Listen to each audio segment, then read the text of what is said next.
Welcome to The Importance of Practice from the Teachings of Musonius Rufus, Vegetarian, Part 1 of 2 on Words of Wisdom.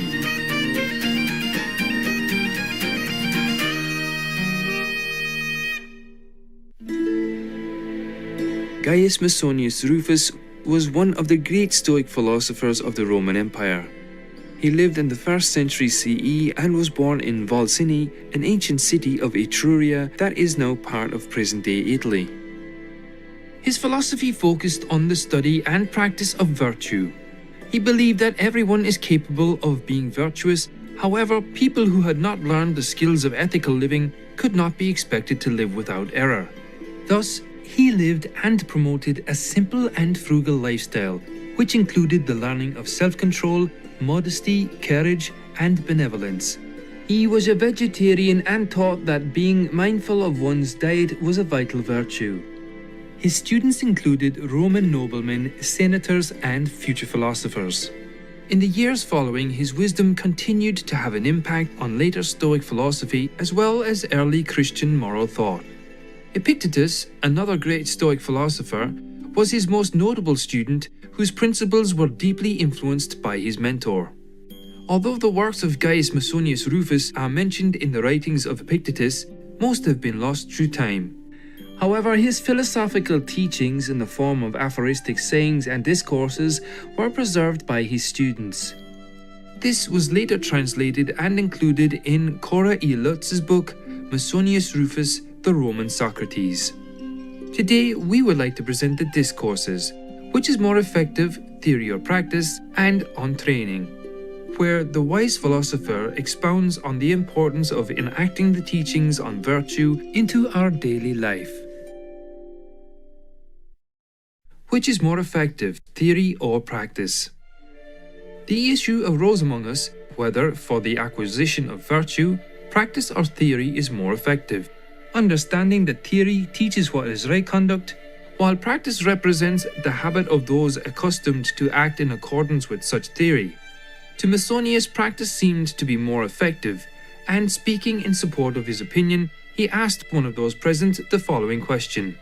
Suppose that there are two physicians, one able to discourse very brilliantly about the art of medicine, but having no experience in taking care of the sick, and the other quite incapable of speaking, but experienced in treating his patients according to correct medical theory. Which one, he asked, would you choose to attend you if you were ill? He replied that he would choose the doctor who had experience in healing.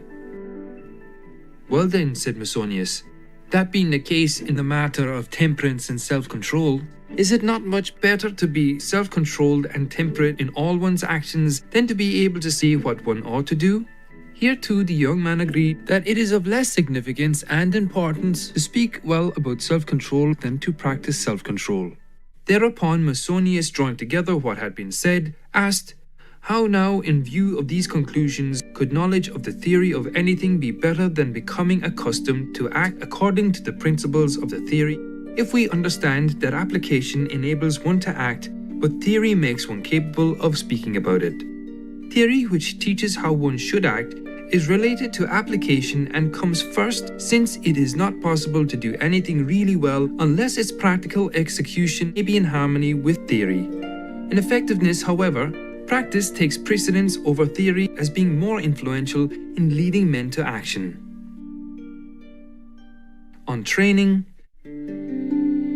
he was always earnestly urging those who are associated with him to make practical application of his teachings, using some such arguments like the following. Virtue, he said, is not simply theoretical knowledge, but it is practical application as well, just like the arts of medicine and music. Therefore, as the physician and the musician not only must master the theoretical side of their respective arts, but must also train themselves to act according to their principles.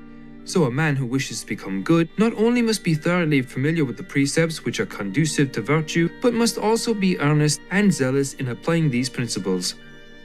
How indeed could a person immediately become temperate if he only knew that one must not be overcome by pleasures, but was quite unpracticed in withstanding pleasures?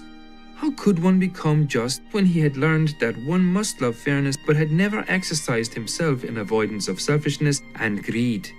How could we acquire courage if we had merely learned that the things which seem dreadful to the average person are not to be feared, but had no experience in showing courage in the face of such things? How could we become prudent if we had come to recognize what things are truly good and what is evil, but had never had practice in despising things which only seem good? Therefore, upon the learning of the lessons appropriate to each and every excellence, practical training must follow invariably, if indeed from the lessons we have learned we hope to derive any benefit. And moreover, such practical exercise is more important for the student of philosophy than for the student of medicine or any similar art. The more philosophy claims to be a greater and more difficult discipline than any other study. The reason for this is that men who enter the other professions have not had their souls corrupted beforehand and have not learned the opposite of what they're going to be taught. But the ones who start out to study philosophy have been born and reared in an environment filled with corruption and evil, and therefore turn to virtue in such a state that they need a longer and more thorough training. How then and in what manner should they receive such training?